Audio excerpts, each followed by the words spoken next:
So many thanks for inviting me to speak here today. Much of this talk has been inspired by an AHRC project that I'm about to complete, which has been exploring the role of the participative arts for people living with a dementia. As part of this project, I recently asked a group of schoolboys about how they felt before embarking on a collaboration with a group of people who are living with a dementia. And one lad said, and with the assent of all the others, I was very apprehensive because you see how some dementia patients are portrayed on television and in the movies. This comment clearly indicates the power of media representation and the extent to which these influence general perceptions and even interactions with people who are living with a dementia. But first, the title of this talk. This was inspired by a Raymond Carver short story. The short story is called What We Talk About When We Talk About Love. In the short story, a group of friends who are drunk on gin start discussing love. The more they try to define it, the less they can agree on what it is. Like love, dementia is a very difficult concept. It can't easily be contained by language, and it's rather resistant to definition. A number of scholars have outlined how until around 1988, stories about dementia were avoided. After all, these stories involve older people and sickness, which is or was not considered an especially award-winning combination for publishers, Hollywood, or the West End. However, interestingly, even amongst gerontologists, dementia was not often focused on. When I completed my MSc in gerontology, it was certainly not obligatory to study or talk about dementia. At this time, the specialism of old age psychiatry was still relatively new. Indeed, this specialty was only formally recognised within the NHS in 1989. The cultural and social landscape has radically altered since then and has most rapidly changed in the last decade. Most people now have a sense about the work of old age psychiatrists, and we are inundated by a rash of films, plays, novels, and even operas that represent dementia. At the same time, we have dementia friends, dementia-friendly communities, dementia champions, and even a dementia challenge. This is not to mention the fairly recent G8 summit that focused on galvanizing global action on dementia. Perhaps most importantly, people with dementia and their carers are beginning to speak for and represent themselves. Terry Pratchett has famously described his dementia as an embuggeration. Throughout this presentation, I'm going to use the umbrella term dementia, but also Alzheimer's disease where this is relevant. The words dementia or Alzheimer's evoke strong feelings. They have become heavily value-laden terms. In popular discourse, they are often confounded and are mostly associated with older people. Both may be understood as semiotic concepts that are the locus of many meanings and emotional resonances. Even in contemporary medical and scientific texts, dementia is conceptually slippery. It resists definition. Dementia and Alzheimer's disease cannot easily be defined because both have been subject to subtly changing psychiatric, biomedical, and social and cultural stories. This is not to deny, of course, that they represent real biological illnesses. However, on a conceptual level, the terms are open to interpretation. This is exemplified by the new DSM-5 that came out kind of late last year. It's a diagnostic and statistical manual of medical disorders, mental disorders even. And this indicates that Alzheimer's disease is a heterogeneous set of conditions rather than a single event. This profound lack of clarity about what dementia or Alzheimer's disease might be arouses what Susan Sontag aptly named old-fashioned kinds of dread. As Sontag lucidly demonstrates in her discussion of cancer and TB, any disease or condition whose causality is murky and for which medical treatment is ineffectual excites particular horror. The disease then becomes a metaphor and is also used as an adjective to describe all that is pernicious or morally or socially pernicious. Dementia has replaced cancer as the scourge of modern times. The discourses of the scientific community reinforce this pervasive sense of horror about dementia and Alzheimer's disease. For example, the prevalence of dementias are described in dramatic terms as an epidemic and a crisis. The economic burden of the disease is often noted, and Alzheimer's disease is frequently referred to as a plague. Even references to amyloid plaques and tau tangles by scientists fuel the perception of dementia as a knotty problem that is out of individual control. The neurologist Lees describes plaques in profoundly metaphorical terms as resembling sepia galactic storms. Scientific discourse has also focused on the molecular war on amyloid. So this is just to indicate that the language of medical science is not neutral, and it's echoed by the wider cultural stories that we tell. One of the ways that I have approached the question of what we mean when we talk about dementia is to explore the metaphors that are persistently connected with dementia and Alzheimer's disease. Metaphors are a feature of all languages. So we have blue sky thinking, the tapestry or the journey of life, and we turn to metaphor when attempting to explain difficult concepts, like love. Similarly, the language of politics is loaded with metaphor. Rising tides are often linked with dementia by contemporary politicians and journalists. Thus, David Cameron recently referred to the need for Britain to change its attitude to the rising tide of people suffering with dementia, which rather strangely, or perhaps aptly, echoes the language of Thatcher, who in 1978 referred to the epidemic of mental impairment that was rising like a tide. Equally, the silent tsunami of dementia has been a dominant watery image in many news stories. I think the notion of floods is curiously biblical. Indeed, both nature imagery and biblical allusion, and often an interesting mixture of the two, pepper the language that is often used about dementia. Thus, the Express newspaper referred to dementia as a millennium demon and the need for a crusade to overcome it. Here, religion and war are neatly juxtaposed. The emphasis is on faith and battle, on something that is metaphysical but can also be won. The overall impression is of dementia as huge and ancient, beyond our grasp or understanding, that can only be understood through reference to massive natural phenomena or in biblical and mythic terms.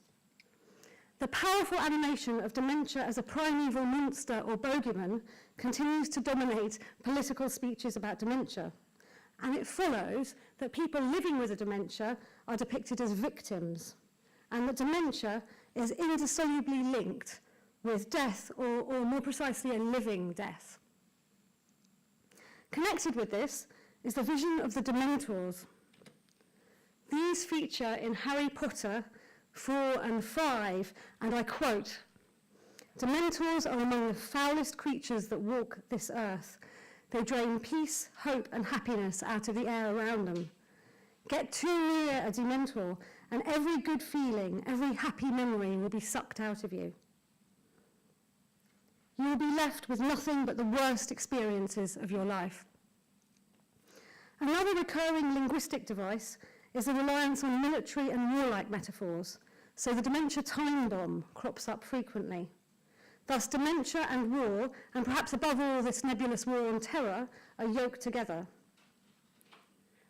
On the other hand, the press and television documentaries abound in personal stories about dementia, and these reports are prolific. For the most part, they concentrate on the extraordinary. Thus, Louis Theroux's documentary, Extreme Love, Dementia, focused on individuals living in a care home. The care home was called the Beatitudes, in Phoenix, Arizona. This betrayed the same tendency found in tabloid media to highlight the oddities of those living with a dementia. These accounts all present us with an outside view. We, the audience, are in the position of witnesses or even judges to something that is totally alien, a bit like the guided tours that used to take place around lunatic asylums in the Victorian era. Thus, although we seem to be connecting with individual stories about dementia, the net effect is to create an even greater sense of distance between us and them. Dementia, as it's represented by popular media, has a paradoxical nature. It is both a horribly active disease, a killer, and yet one that simultaneously renders its victims passive and inert.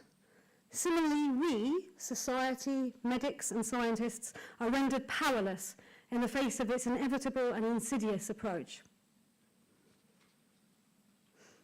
An exploration of some of the metaphors that frame dementia has led me to wonder about the extent to which dementia has become a metaphor in itself.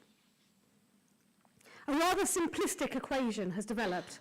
Dementia equals a complex, unknowable world of doom, aging, and a fate worse than death. After all, dementia brings together a heady combination of anxiety about old age and mental illness. It makes sense then that for some writers and directors, dementia, or more precisely, the exploration of dementia through a central character or situation, has been a means of questioning politics, social mores, morality, and indeed the nature of our humanity. The 1988 film High Hopes by Mike Leigh and the 2011 film A Separation by Ashghar Farhadi both have older parents with dementia at the core of the action. This, of course, is a still from Mike Leigh's film. In both films, the dementia of the older characters operates as a lens through which we see ourselves. Mrs. Bender, the older lady, is central to High Hopes. She's an older woman who is clearly having problems with her memory and her functioning, although the term Alzheimer's disease is never used in the film. Throughout the film, we witness the extent to which Mrs. Bender is an inconvenience to those around her.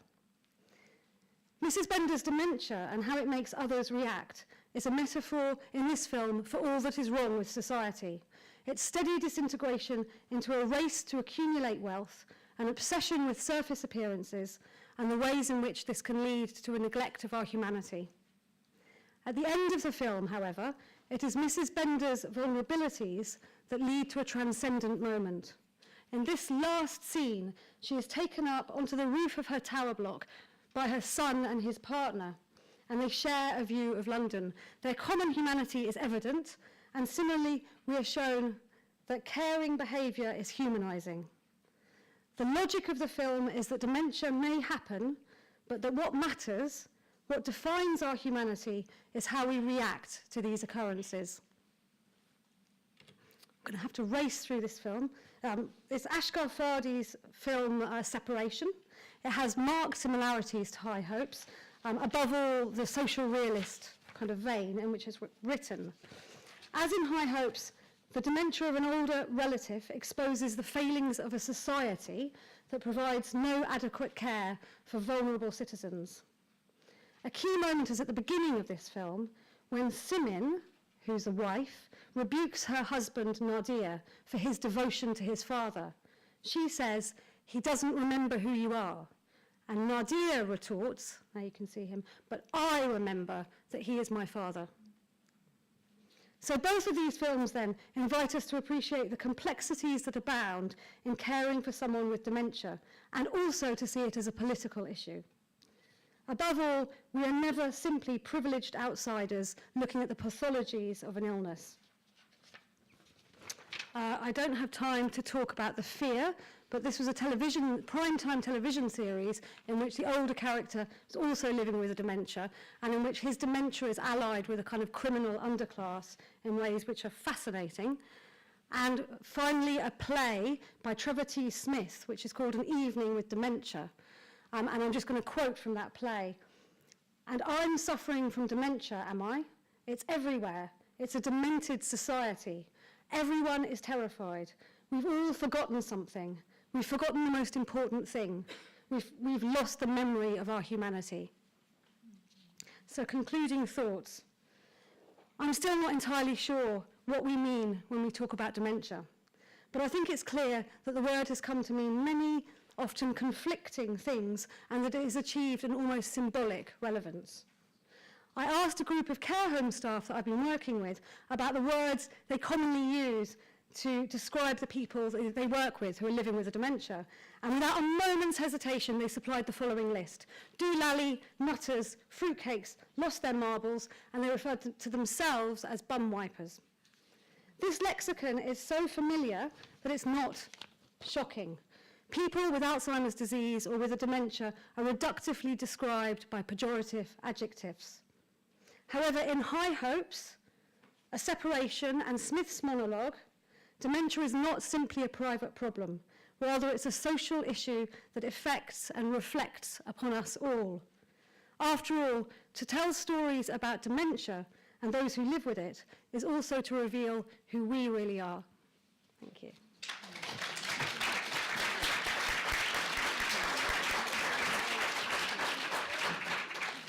Thank you very much. Any questions?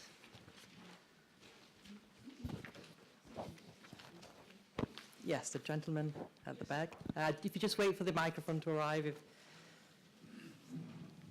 I'm confused. I'm confused about the difference between Alzheimer's and dementia. Could you define them, please?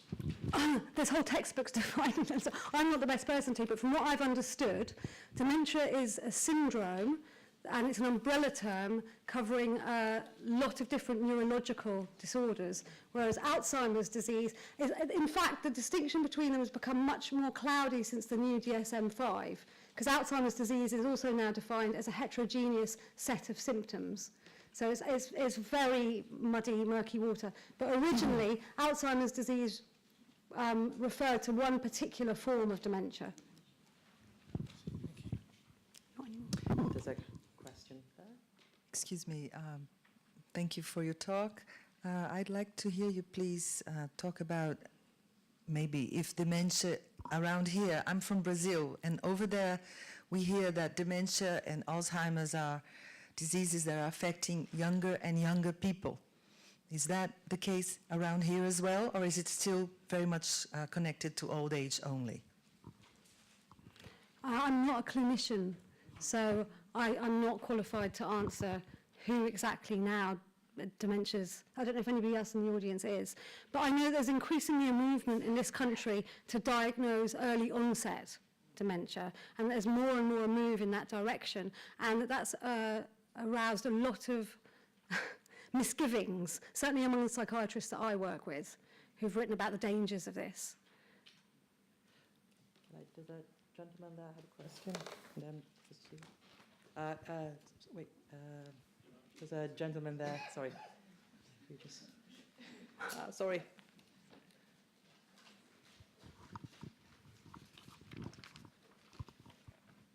Don Brandt, you'd compared the sort of scary role of dementia now with the scary role of cancer, and it seems to me it took about 20 years, if not more, for that sort of sense of fear to go away, or at least to be reduced, and it was reduced largely because of gradual progress in medical treatment, and therefore a sense that you were living with cancer rather than suffering from it and dying from it.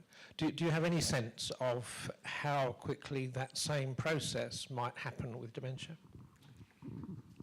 I'm sure that it would be a similar process, that once we know more about the conditions, there will be less fear associated with it. All I know from my research is that we're as far as ever away from any kind of pharmacological cure or even treatment that can prevent the worst symptoms associated with dementias. So at least another 20 years. Professor Sophie? That was very interesting, Hannah. As you know, there's been a lot of memoirs now written by people caring for those with dementia, which are incredibly interesting to read in terms of trying to beat back all those hideous metaphors, like Judith Levine caring for her father, in which she said, finally she was able to feel close to her father, because even though he had serious dementia, he still responded to colour, to music, to dancing, and all the things they could now do together. Or Alex Kate Schulman, To Love What Is, where she again talks about how much she's able to share with her partner who has dementia. Or not Alex Kate Schulman, Eleanor Fuchs, in her account of her mother, The Last Exit or something, and she closes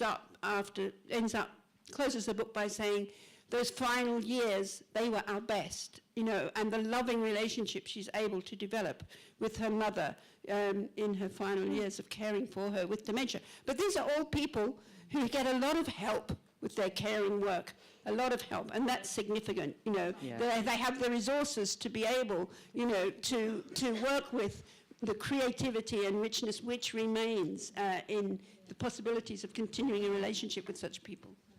Yes. Yeah, I think memoirs are fascinating, and I've written a little bit about memoirs in a chapter that's coming out. I'm also interested by Sally Magnusson's recent memoir, and she says a similar thing about the love that she feels for her mother. But there are social and political conditions. One last question from the speaker there. You mentioned dementia friends and dementia champions, and there's been a lot of work to reduce the stigma associated with dementia, and I think dementia is talked about and much more openly than it ever was. Have you got anything to say about the sort of trends in terms of, and some of what you were discussing is to do with stigma. Do you think there has been any movement in terms of reducing the stigma associated with dementia? Because there's been a lot of policy effort to do so. Yeah, there's been a lot of those movements I kind of listed to begin with. All I can say is from my own experience, I've been very surprised by the amount of stigma that there still is. So I think we can now talk about dementia, which maybe didn't even happen in the early 80s. We now have words and we can kind of discuss it more openly. But I've been very surprised in my work at the amount of stigma, even just associated with the language. Can I ask a really quick follow-up? Just Sure. how much of that stigma do you think is actually to do with age? That it's actually a confounding of stigma. It's not just dementia, it's age. It's a question. Yeah, I think you're doubly marginalised if you're as an older person and also living with dementia. Yeah. Thank you very much.